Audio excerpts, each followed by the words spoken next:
Hey everybody, Qroo here. Welcome to the channel. Trying to get the sleep out of my eyes with the second cup of coffee of the day. It's about 4:30 in the morning, 4:30ish where I'm at. Got a busy day planned, but I want to do a video for you. Today's video comes from a viewer who asked me to explain how to choose between antes de and antes de que. You know, it's a pretty common question that I get, so it's not going to take me long to explain.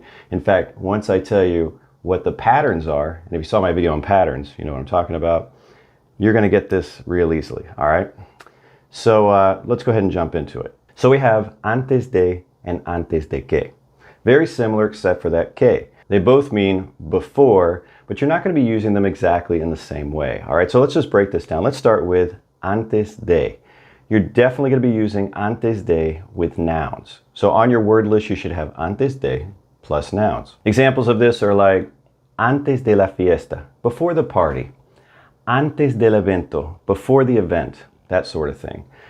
That's pretty easy, right? That's not too tough. In fact, that's not usually something that people have trouble with. Where they start to have problems is when we start to work in verbs. And they're like, okay, I'm getting confused if it's antes de or antes de que with verbs. So I'll start out with the brief description of that pattern or rule or whatever word you want to use. I just have patterns stuck in the head. And it's a little technical. So then once we go through examples, you'll get this. So basically it works like this. If there's a subject change in the sentence, you will use antes de que. And if there's not a subject change, you will use antes de.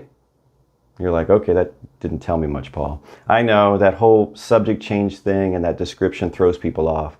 So here's some examples of what I'm talking about, all right? I want to take out the garbage before going to the store. I want to take out the garbage before my kids go to bed. Take a look at that first sentence. Do we have a subject change? No. And that one's pretty easy to determine, I think, because you're like, okay, I want to take out the garbage before going to the store. Now, if you said, I want to take out the garbage before I go to the store, okay, you're listing two subjects there, but we still don't have a subject change. So with our second one, I want to take the garbage out before my children go to bed. That's a clear subject change. So we have two clauses that we've stuck together somewhere around before, right? I want to take out the garbage. What's the subject of that? I'm the subject, right? Before my children go to bed. We're going to take that little phrase over here, okay, that clause. My children go to bed. What's the subject there? My children. My children. Subject change, all right? So how are we going to do this? So let's take our first one. I want to take the garbage out before going to the store. And like I said, in English we can say I want to take the garbage out before I go to the store, but Spanish is going to prefer when there is no subject change to use antes de plus infinitive. There's another pattern for you, right? Antes de plus infinitive. I want to take the garbage out. Quiero sacar la basura before going to the store.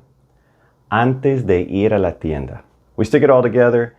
Quiero sacar la basura antes de ir a la tienda. I like that. I like when there's no subject change. Life is simple. Take a look at this in comparison. I want to take the garbage out before my children go to bed. It's going to start the same way, right?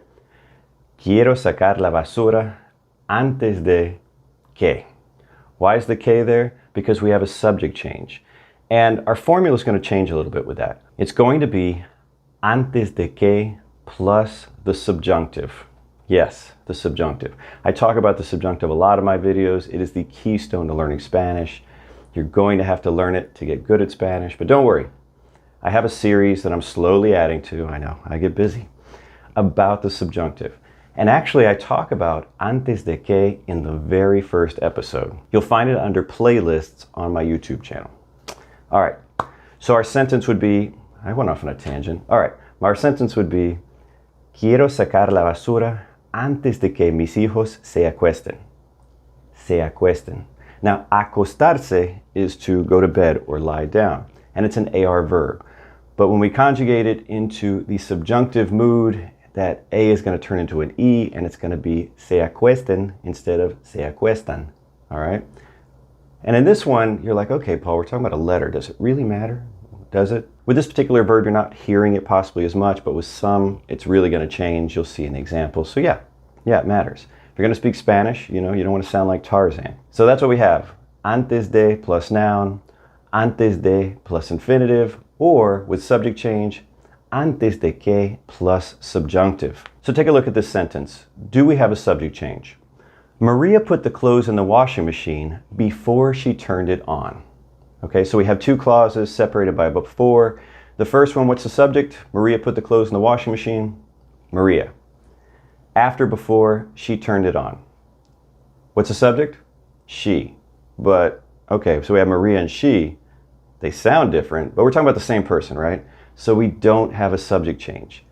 How are you going to know that you don't have a subject change? There's actually a pretty easy way. If you can change the sentence to use an ing ending on one of the verbs, there is no subject change. Maria put the clothes in the washing machine before turning it on.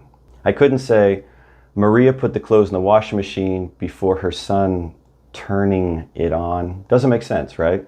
So if I can replace a verb with an ing ending in that sentence, I know I don't have a subject change, and I know I'm going to be using antes de plus infinitive. María puso la ropa en la lavadora antes de encenderla. So in Spanish, if you don't have a subject change, that is the preferred, more correct, I'm going to air quote this a while, way to express that, right? Antes de plus infinitive. But that doesn't mean you won't see people, still want to conjugate that other verb and say something like, Maria put the clothes in the washing machine before she turned it on. You'd end up with something like, María puso la ropa en la lavadora antes de que la encendiera.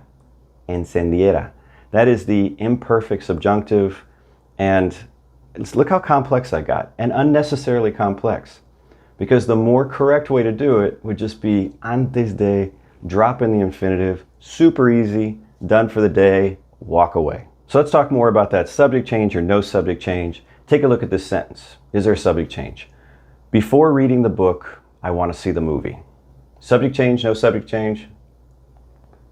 No subject change. How do we know?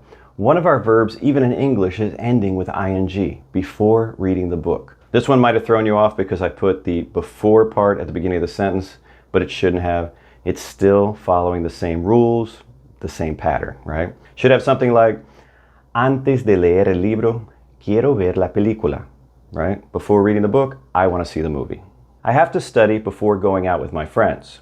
Subject change, no subject change? No subject change, right? We got a verb in there in English ending in ing, so we know it's not a subject change. Tengo que estudiar antes de salir con mis amigos. Before I move on, let's talk about that ing ending, all right?